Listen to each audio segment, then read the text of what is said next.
host. You're about to witness one of the most uncomfortable interviews in talk show history, where what started as routine promotion turned into an absolute disaster that left audiences stunned and one A-list celebrity walking off set. Make sure you subscribe and drop a comment below because this story is absolutely wild.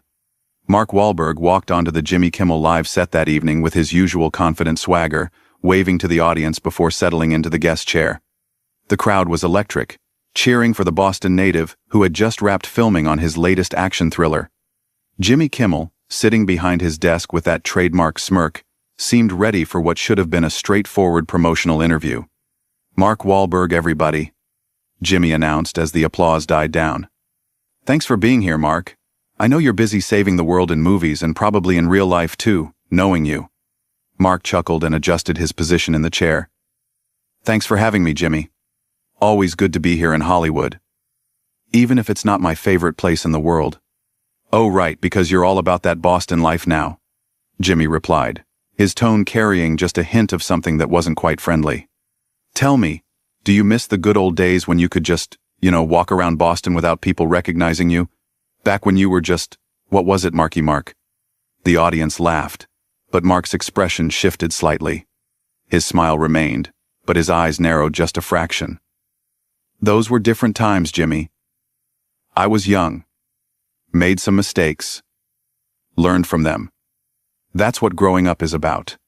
Sure.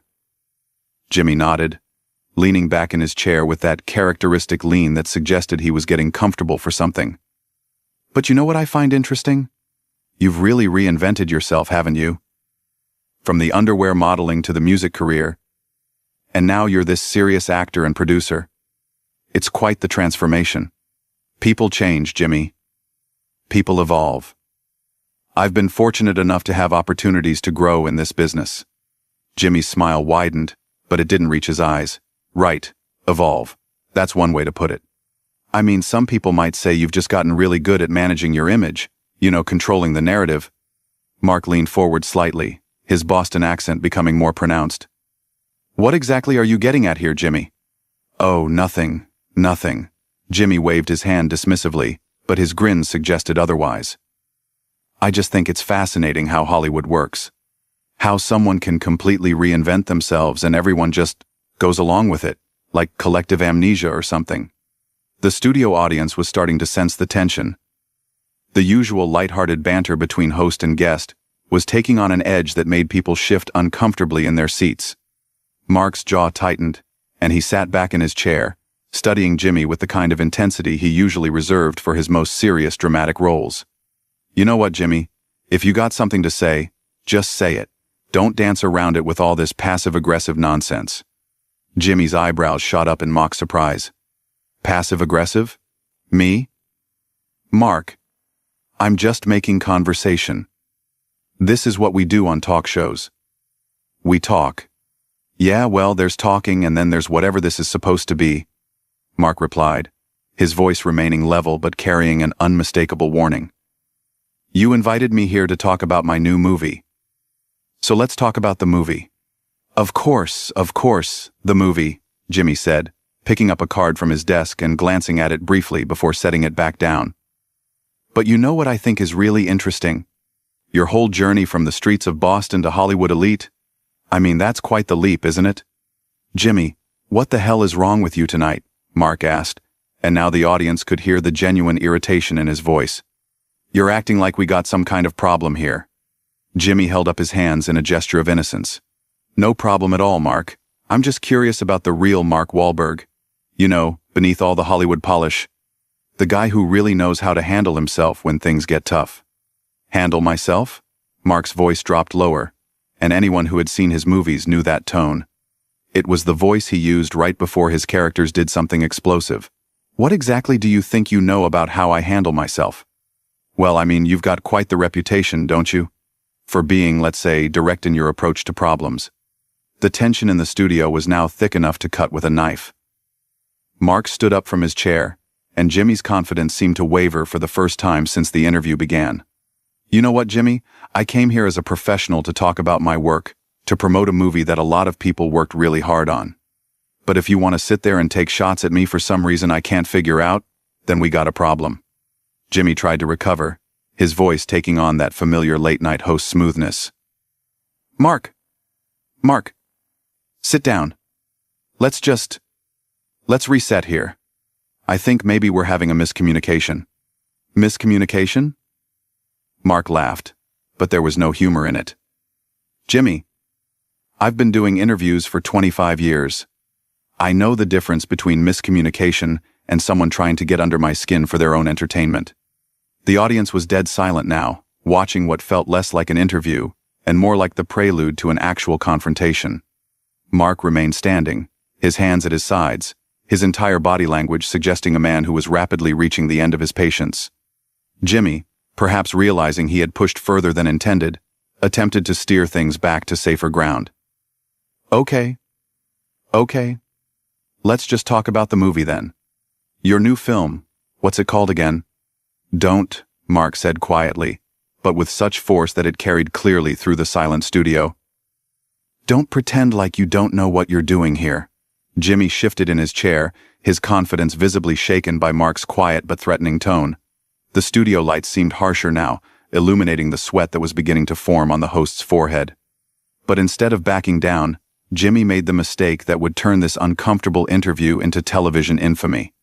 Look, Mark, I think you're being a little sensitive here, Jimmy said with a forced laugh that echoed awkwardly in the silent studio. I mean, come on. We're all adults here. Can't we have a real conversation without you getting all, street about it? The words hung in the air like a loaded weapon. Mark's face went completely still. And for a moment, the only sound in the entire studio was the hum of the cameras. Even the production crew seemed to hold their breath. Street? Mark repeated slowly, his Boston accent now thick enough to cut glass. Did you just say I was getting street about it? Jimmy realized immediately that he had crossed a line, but pride and the pressure of being on live television pushed him forward instead of allowing him to retreat. I just meant, you're getting a little intense over what's supposed to be a fun interview. Fun? Mark took a step closer to Jimmy's desk, and the host instinctively leaned back in his chair. You think this is fun? You think sitting here while you take cheap shots at me and my background is supposed to be fun? Mark, please, sit down, Jimmy pleaded, but his voice cracked slightly. Let's move on to the movie. No, Mark said, pointing a finger at Jimmy. You don't get to do that. You don't get to poke and prod and make your little comments and then try to move on like nothing happened when you realize you pushed too far. The audience was completely silent now, some people looking genuinely scared. This had gone far beyond the typical late-night comedy moment where a guest gets mildly annoyed. This was real anger, and everyone could feel it. Jimmy tried to regain control of his show. Mark, I understand you're upset, but we're on television here. Maybe we should take a commercial break and then... We're on television? Mark interrupted, his voice rising. Oh. So now you're worried about being on television? You weren't worried about that when you were trying to embarrass me in front of your audience. I wasn't trying to embarrass you, Jimmy protested weakly. Really? Then what would you call it? Because from where I'm standing, it looks like you brought me here to be your entertainment for the night. Like I'm some kind of dancing monkey who's supposed to smile and take whatever garbage you want to throw at me. Jimmy's face flushed red, and his own temper finally began to show. Look, Mark, I've had hundreds of guests on this show, and I've never had anyone react like this to simple interview questions. Simple interview questions? Mark laughed bitterly. Jimmy, you've been taking shots at me from the moment I sat down. You questioned my authenticity, you mocked my background, and then you had the nerve to call me street when I called you out on it. I was just doing my job, Jimmy snapped back, his voice rising to match Mark's intensity. This is a comedy show, Mark.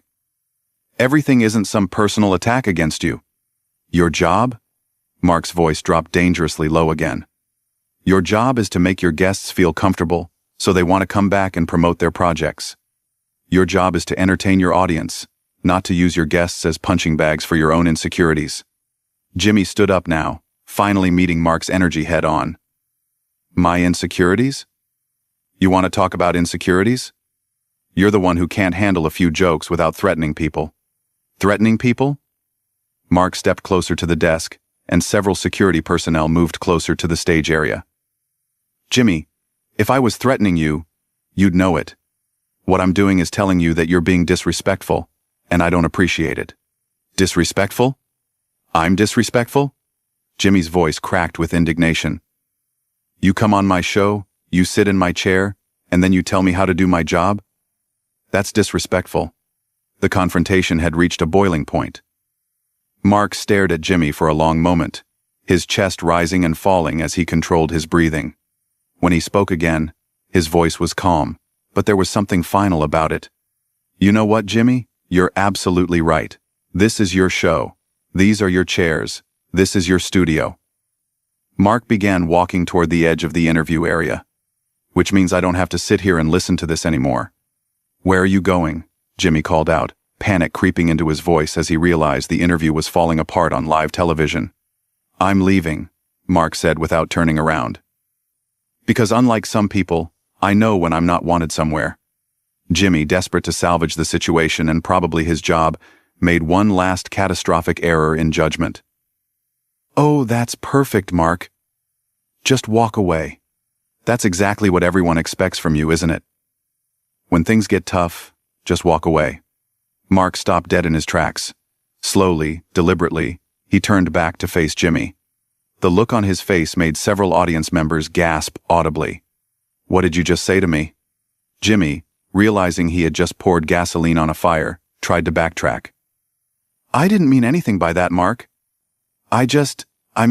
You're leaving in the middle of an interview. No, Mark said, walking back toward the desk with purpose. You said that's what everyone expects from me. What exactly does that mean, Jimmy? What do you think you know about me that makes you think you can say something like that? The studio was so quiet that the sound of Mark's footsteps seemed to echo like gunshots.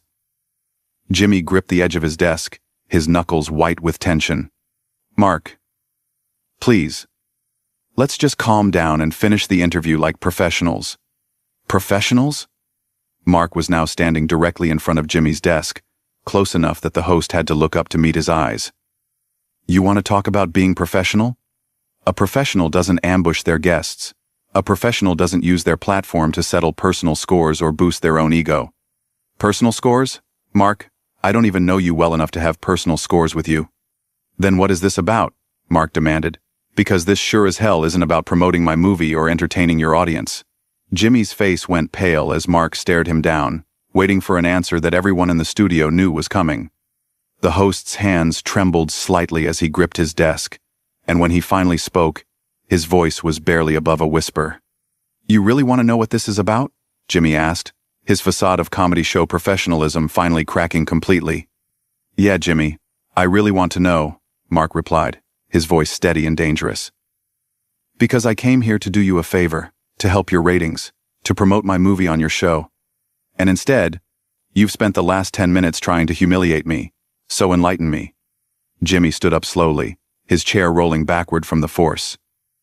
When he looked at Mark, there was something raw and bitter in his eyes that the audience had never seen before.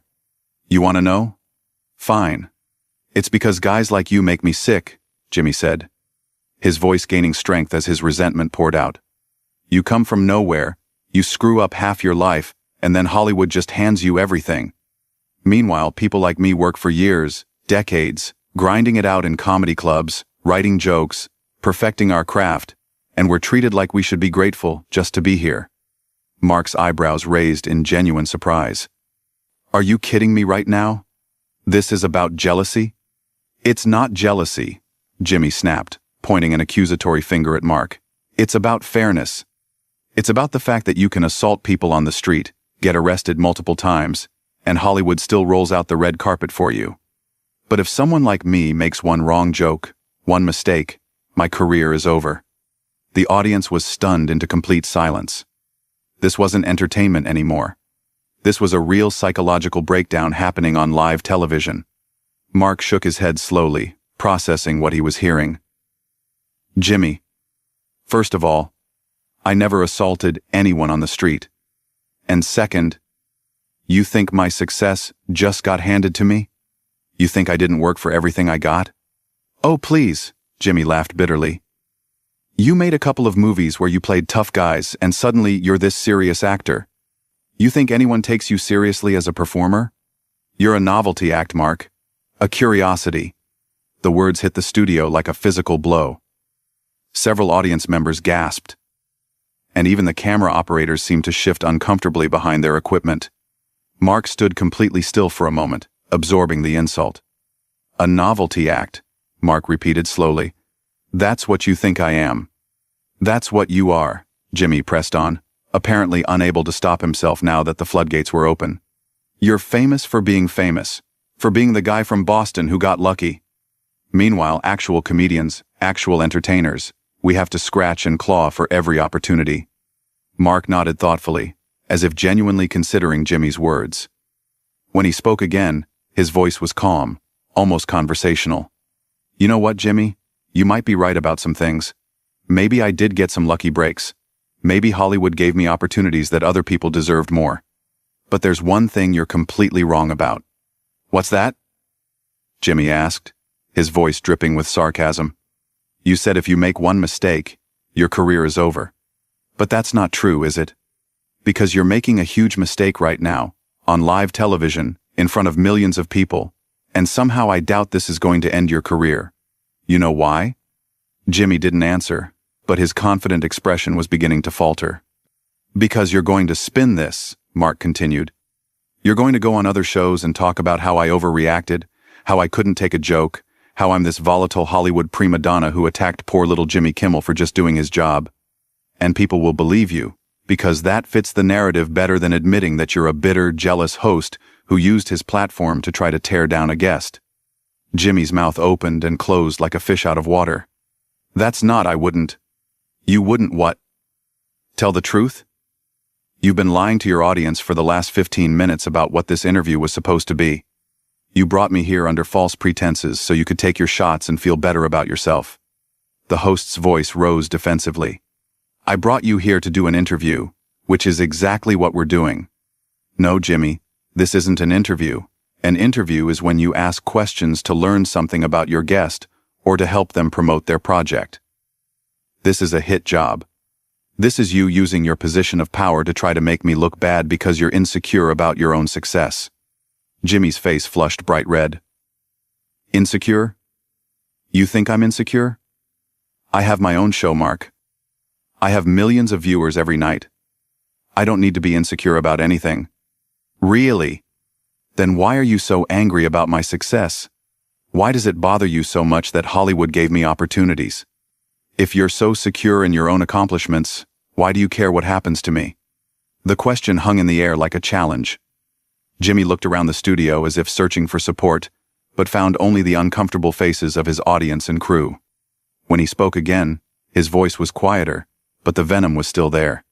Because it's not fair, he said simply. It's not fair that guys like you get to skip the line while guys like me have to wait our turn. Mark stared at him for a long moment, and when he replied, there was almost pity in his voice. Jimmy, there is no line. There is no fair. There's just people working as hard as they can and hoping for the best. And if you spent half as much energy on your own craft as you do resenting other people's success, maybe you wouldn't be sitting here at 2 a.m. attacking your guests because you're bitter about your own life. My own life? Jimmy's voice cracked with rage. Don't you dare psychoanalyze me. You don't know anything about my life. You're right, I don't, Mark agreed. But I know what I see right now. I see a man who's so unhappy with himself that he can't stand to see other people succeed. I see someone who's more interested in tearing people down than building anything up. And honestly, Jimmy, that's just sad. I lay 8. Jimmy slammed his hand on his desk, the sound echoing through the silent studio like a gunshot. Don't you dare feel sorry for me.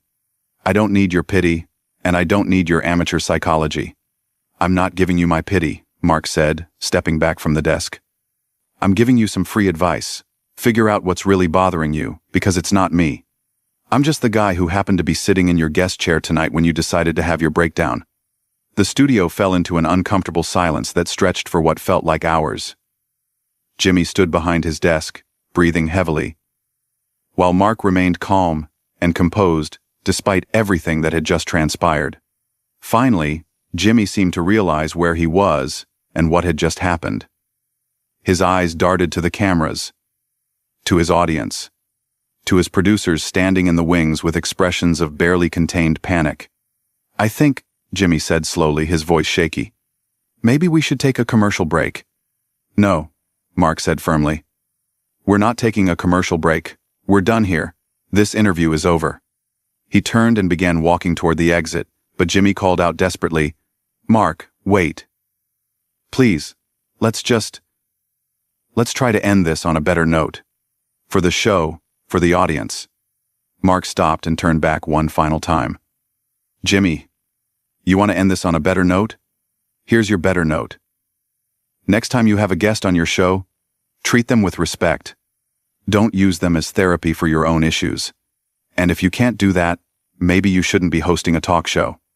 You can't just walk out," Jimmy pleaded. "This is live television. Watch me," Mark said simply.